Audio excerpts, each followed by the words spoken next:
Billy Syahputra sempat kehilangan koper saat umrah. Diketahui Billy Syahputra berangkat ibadah umrah beberapa waktu lalu. Dikutip dari YouTube Intense Investigasi, Selasa, tanggal 30 November tahun 2022, Billy mengaku kopernya hilang selama 3 hari. 3 hari koper hilang, nggak tahu kemana larinya, ucap Billy. Ia mengaku saat di Madinah sempat tidak mengganti pakaian selama 3 hari. Pasalnya seluruh pakaian Billy ada dalam koper yang hilang.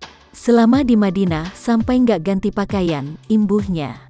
Adik almarhum Olga Syahputra itu mengatakan, ia berniat untuk membeli pakaian saat kopernya hilang. Namun padatnya jadwal ibadah selama di sana membuatnya tak sempat untuk berbelanja pakaian. Mau belikan memang jadwalnya sangat padat ya di sana. Jadi kita nggak sempat untuk beli pakaian-pakaian gitu, jelasnya. Ia hanya fokus pada ibadah umrah yang dijalaninya, hingga tak ambil pusing dengan koper yang hilang. Pas waktu koper hilang kayak mengikhlaskan. Ya udah kalau memang nggak ada kabar baik, kalau pas ada waktu niatnya pengen beli-beli pakaian.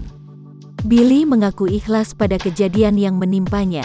Mantan kekasih Syahnaz Sadiqah itu mengatakan, setelah 3 hari ia akhirnya mendapatkan kabar baik. Koper yang sempat hilang telah kembali.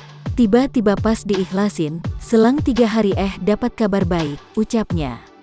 Billy Syahputra mengatakan kopernya sempat terbawa jamaah lain. Katanya sih kebawa sama jamaah lain, jelasnya. Alih-alih kesal kopernya hilang, Billy justru memetik hikmah dari kejadian yang menimpanya. Ia mengatakan ikhlas adalah hal yang terpenting. Terlebih saat menghadapi masalah atau ujian. Pokoknya ya ikhlasin aja. Apapun yang dikasih sama masalah sama Allah, dikasih cobaan, mungkin dibalik itu ada hikmahnya, tuturnya.